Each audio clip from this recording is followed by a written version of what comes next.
Sebelumnya kita telah belajar bagaimana menggunakan komponen, ya kan, bagaimana cara-caranya, bagaimana cara masukkan propsnya. Nah, kita akan masuk ke level selanjutnya, yaitu membuat komponen di luar dalam file itu. Tetapi sebelum itu, perhatikan pada app.jsx. Di sini jika Anda perhatikan, dia jika kita format akan terjadi seperti ini. Dan itu terjadi hanya karena prettier-nya by default membuat print width itu 80. Nah, Anda bisa ganti menjadi 130 misalnya. Sehingga jika kita pergi ke app.jsx ini dan seandainya coba dulu ini saya joinkan. Kemudian sekarang ya sepertinya kurang. Saya akan tambah di sini 150. Jadi ketika nanti ini saya edit, kemudian saya joinkan line-nya dan tekan save, dia harusnya akan sudah seperti itu. Jika seandainya kita enter, terus ini kita enter, terus kita save, dia akan langsung kembali seperti itu. Nah, kemudian yang di sini Anda mungkin tidak ada space-nya. Mungkin bisa jadi seperti ini. Tidak usah khawatir, Anda bisa pergi ke prettier.rc lagi, tambah di sini yang namanya braces braces spacing kita buat true, kemudian brackets same line itu buat true aja. Ya, kalau yang ini untuk yang tadi di sini. Kalau yang satu lagi itu same line, artinya kalau misalnya ada nanti inline dia menggunakan kali braces akan di-inline-kan jika memang memungkinkan. Saya akan boleh tekan yes biar supaya jadi default di project ini. Baik, kita akan lanjut di sini ya.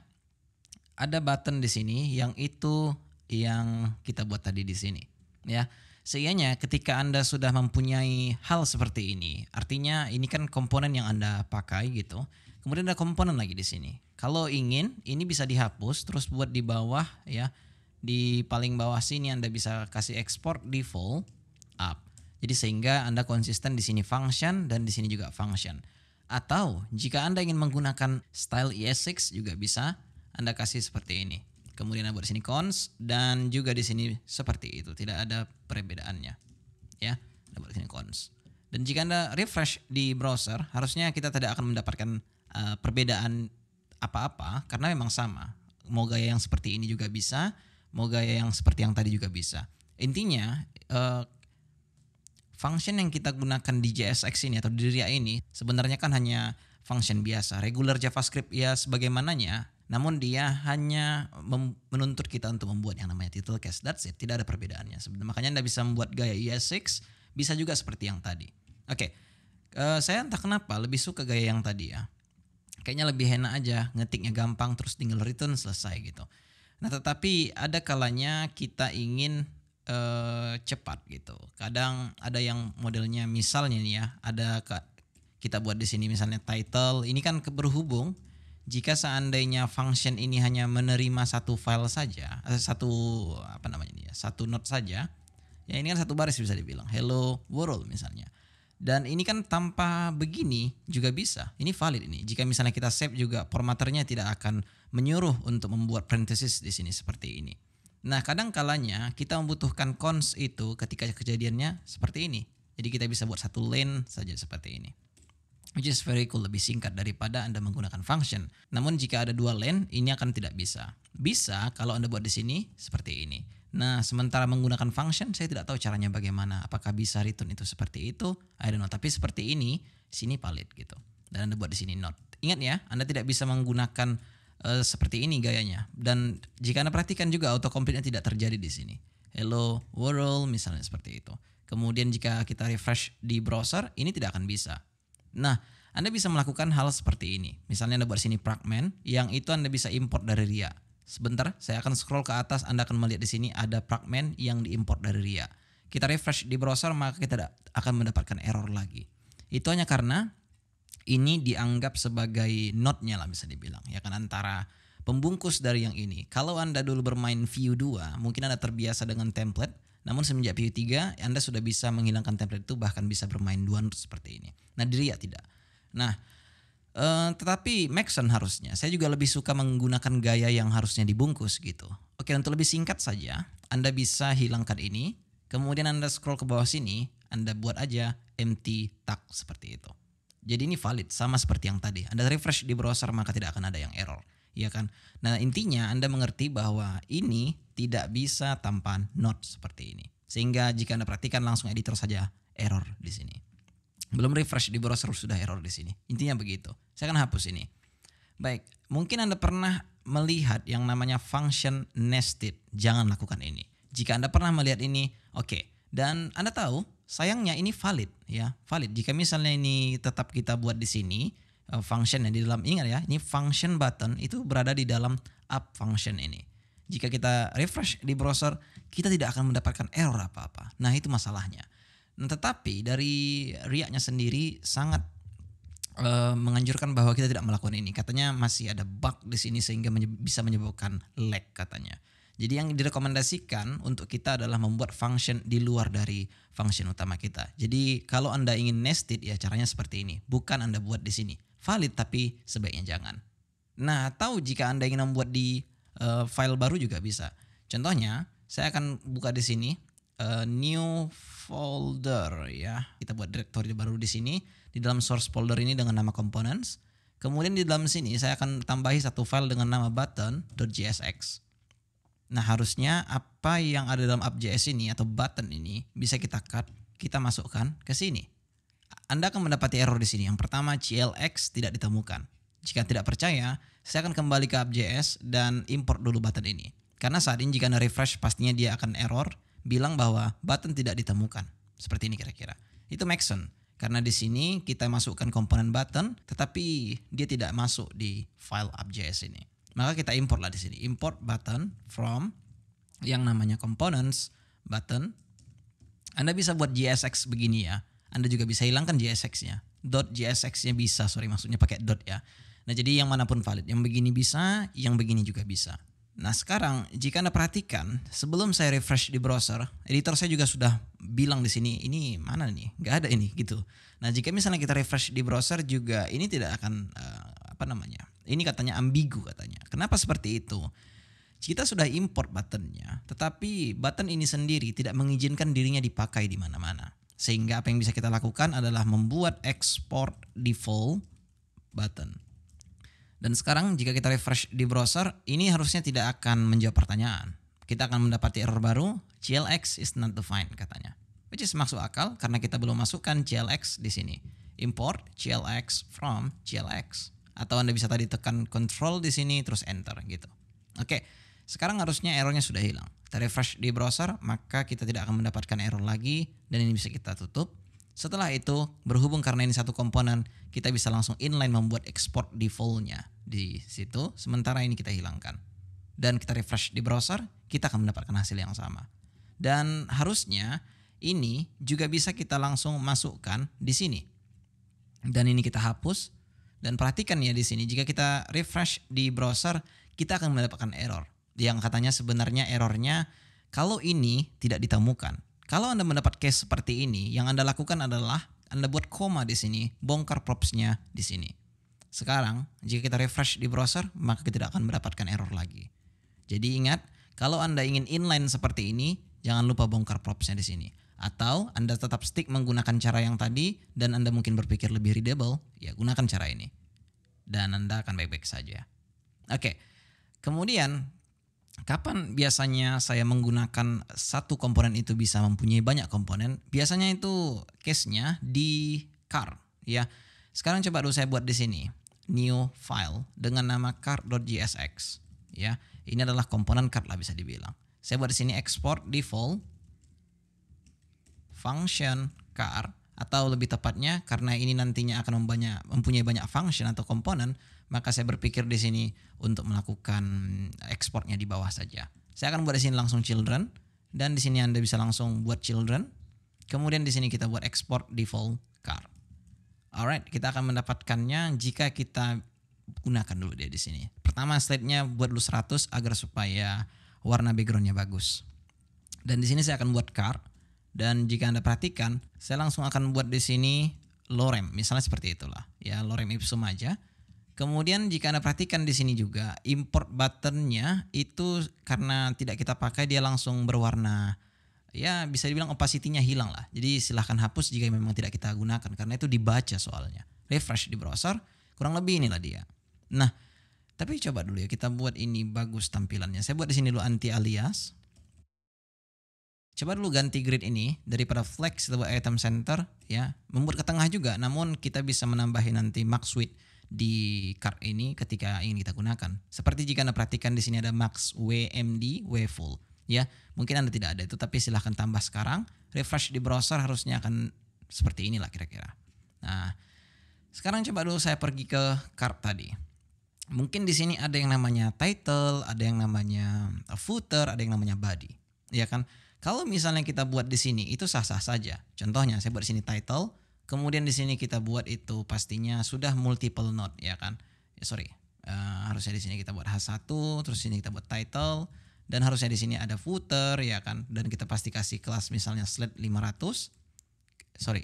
aja. Kemudian di sini saya akan buat footer, ya kan? Dan sekarang kita bisa masukkan footernya di sini.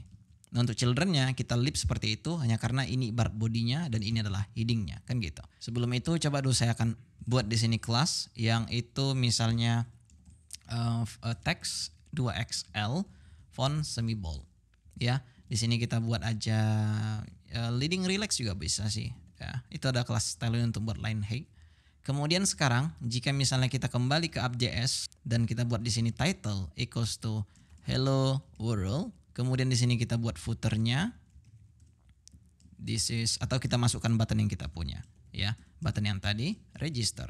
Itu hebatnya kalau Anda menggunakan VS Code ataupun PHP Storm, dia langsung masuk di atas sini, ya. Refresh di browser, inilah dia. Dan Anda mungkin melihat backgroundnya di situ tidak jelas ya. Itu coba dulu saya buat di sini slide-nya 100 dan saya akan kasih dulu di card ini yang namanya kelas untuk shadow agar supaya kita bisa melihat di sini ada perbedaannya, ya kan? Nah, mungkin Anda fine dengan cara begini, tapi bayangkan ketika kita membutuhkan banyak di dalam footer ini misalnya. Entah itu misalnya mau memberikan kelas, ya contohnya seperti inilah. Saya ingin memberikan kelas di sini yang itu bisa dibilang kasih flex ya, flex justify and saya misalnya buat begitu.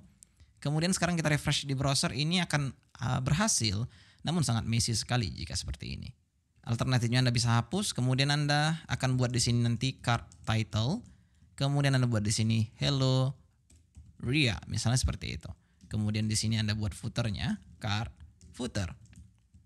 Ya kan, saya buat dulu di sini itu misalnya button tadi aja kita masukkan di sini. Register misalnya seperti itu. Refresh di browser, Anda akan mendapatkan error. Harusnya tidak. Make sense. Kenapa seperti itu? Karena memang tidak diakui. Tidak ada title di dalam card yang kita buat. Tidak ada footer yang kita buat di dalam title. Jika Anda perhatikan di sini katanya ya. Coba refresh dulu biar supaya nampak error sebenarnya. Dan ini yang buat bingung. Type is invalid katanya. Oke. Kita tahu karena kita belum mempunyai title dan footer maka dia akan error. Coba dulu kita pergi ke sini. Dan kita akan buat di bawah sini itu function untuk title. Dan kita akan buat di sini children. Kemudian di sini saya akan return yang namanya H1 bisa jadi. Dan kita kasih kelasnya sini text 2XL. Misalnya seperti itulah. Dan saya buat di sini children. Oke, kita butuh satu lagi. Itu untuk yang namanya footer. Ya, saya buat di sini footer. Kemudian di sini ganti daripada H1 jadi div dan ini juga ganti. Kita hilangkan dulu yang ini ya. Sehingga kita kasih BG slide 50 di sini. Nah, seperti itu saya sudah cukup sepertinya. Oke, refresh di browser. No, kita tidak akan mendapatkan hasil yang seperti tadi. Kita masih tetap mendapatkan hasilnya sama. Error, ya kan? Oleh karena itu, apa yang bisa kita lakukan? Kita bilang sama si card ini bahwa footer dan title ini milikmu gitu. Bagaimana caranya? Kita assign dia. Card title equals to title, ya kan? Dan kemudian kita akan buat di sini untuk yang namanya footer. Later ketika misalnya Anda membutuhkan body, Anda bisa buat di sini body. Kenapa saya bilang seperti itu? Ini saya komen dulu. Kita refresh di browser, maka harusnya kita tidak akan mendapatkan error lagi. Kenapa saya tadi menyinggung masalah body di sini? Itu hanya karena jika kita beri misalnya padding di sini, itu sangat tidak akan luar biasa. Perhatikan ya. Coba dulu footer ini saya ganti 500 daripada 50. Nah, coba dulu perhatikan di sini. Ya, tidak sangat luar biasa hanya karena kita mempunyai padding pada card yang ada di sini. Ya kan? Itu lebih akan mantap jika misalnya masing-masing kita buat. Contohnya begini, ini saya hapus dulu dan saya akan buat di sini children saja. Kemudian di sini kita kasih paddingnya, padding 4 misalnya. Ya, maka kita akan mendapatkan padding pada title-nya. Begitu juga dengan footer-nya kita kasih padding 4. Ya kan? Seperti ini. Tapi bagaimana tentang card body-nya? Baik, saya akan pergi ke app.js. Kemudian di sini kita akan masukkan padding 4 seperti itu. Nah, tapi ini tidak jawaban. Bagaimana jika kita ada struktur dark mode di sini? Contohnya, ketika dark dia akan menjadi begini, ketika light dia akan menjadi begini. Yang artinya kita akan style every single time ketika kita masukkan card ini. Oleh karena itu, saya akan berpikir di sini untuk membuat card body, sehingga ini coba dulu Anda masukkan ke sini. Kenapa dia tidak ada auto rename tag-nya ya? Apa nih? Ini div harusnya ya, sorry. Card body ya sudah oke, harusnya refresh di browser maka errornya akan muncul lagi seperti yang tadi. Kalau bisa Anda kenali errornya ya, karena kalau Anda sering melihat error seperti ini itu hanya terjadi karena ini tidak dikenal, seperti itu kira-kira. Dan sekarang coba dulu kita pergi ke card lagi. Saya akan duplikat ini dan kita akan masukkan di sini yang namanya body seperti itu. Kemudian untuk backgroundnya hilangkan, kasih leading aja di sini relax misalnya seperti itu. Kemudian untuk title-nya, di sini kita bisa kasih border B. Kemudian di sini kasih aja div, ya. Dan teks 2XL ini bisa Anda hilangkan dan kita bisa masukkan itu tepat di children ini, seperti ini kira-kira. Class text XL, ya kan? Kurang lebih seperti itulah. Nah sekarang coba dulu kita perhatikan di sini ada card body, kita samakan dengan body biar supaya dia tidak error. Kita refresh di browser, maka kita sudah akan mendapatkan hasil yang kita inginkan, which is very cool. Dan tidak lupa, coba dulu untuk ini kita biarkan menjadi 50. Sehingga sekarang saya coba dulu ya, buat di cardnya tadi. Cuma ini cardnya harusnya di sini ada rounded LG. Kemudian ini karena tidak dibutuhkan lagi, silahkan hilangkan. Kita refresh di browser, maka harusnya tampilannya akan sudah bagus. Ini Anda perhatikan jika terlihat seperti ini itu hanya karena pada footer ya ada background di sini. Nah ternyata kita bisa menambahkan overflow di sini, overflow untuk hidden agar supaya dia dibungkus seperti ini kira-kira. Dan ini masih jelek sih. Kenapa? Hanya karena harusnya di sini ada BG white. Kemudian kita refresh di browser maka akan terlihat bagus dia jadinya. Nah ini kan contoh-contoh yang ketika Anda, kalau saya tidak salah ya, correct me if I'm wrong, ketika saya menggunakan view saya tidak bisa melakukan hal ini. Yang bisa saya lakukan itu adalah membuat satu per satu komponennya. Iya tidak? I don't know, tapi saya sudah lama juga tidak main view, tapi terakhir saya main view itu masih tidak bisa. Nggak tahu sekarang bisa atau tidak di view 3. Nah hal-hal seperti ini sangat dibutuhkan ya, apalagi kalau memang bisa satu komponen di wrap ke dalam satu beginian, kenapa tidak? Kan begitu. Tidak luar biasa jika misalnya di dalam komponen ini kita buat lagi directory card misalnya, terus di dalamnya kita buat misalnya lagi file title.jsx, terus lagi kita misalnya buat untuk apalagi misalnya footer misalnya kan, tidak luar biasa sekali rasanya. Apalagi body, ada lagi yang mau kita tambahkan body misalnya, ya kan, itu sangat tidak luar biasa. Jadi sehingga hal-hal seperti yang tadi ini sangat menguntungkan daripada seperti ini, boros sekali rasanya untuk membuatkan satu-satu di sini. Memang kerjanya sama aja, cuman rasanya lebih enak kalau ini bisa gitu loh. Nah Anda sudah belajar banyak harusnya di sini ya. Intinya, jika Anda mempelajari bagaimana cara membuat komponen sebelumnya, saya ajarkan tentang bagaimana sharing props dan sebagainya. Dan itu juga valid di sini. Anda bisa melakukan hal itu juga. Ya. Oke, coba lo kita perhatikan pada app.jsx ini. Semuanya sudah oke, dan perhatikan di sini tidak ada yang diimport lagi kecuali card dan button. Di sini ada max with MD, dan jika hasilnya kita lihat sudah lumayan bagus. Ya, tapi kayaknya lebih bagus kalau ini kita buat aja ya, atau kita buat defaultnya di app.js juga bisa sih. Di sini kita buat text slate 800 sehingga dia agak smooth daripada yang tadi. It's very cool. Bisa juga Anda tambahkan tracking type biar supaya lebih manis. Seperti itu kira-kira. Anda sudah mempunyai komponen di sini yang bisa Anda gunakan berkali-kali. Kenapa saya bilang seperti itu? Baik, coba kita copy aja. Kita copy ini, dan jika Anda perhatikan refresh di browser maka kita sudah mendapatkan 2. Bagaimana jika ini kita wrap ke dalam yang namanya flex? Ya, atau di sini bisa kita buat langsung flex item center, gapnya 4 misalnya seperti itulah. Jadi kejadiannya seperti ini. Atau kita tambahi bisa di sini yang namanya 2XL misalnya. Dan ya kita sudah mendapatkan 2 card atau bahkan lebih. Intinya berapapun yang Anda panggil itu bisa dan valid, tidak ada masalah untuk itu. Ya. Ya ini kan saya hilangkan dulu untuk flex item centernya. Saya ingin menunjukkan saja kepada Anda bahwa itu bisa dilakukan. Dan untuk maxnya kita akan ganti di sini kembali menjadi XL atau tadi MD ya, saya lupa. Tapi jelasnya this is your card.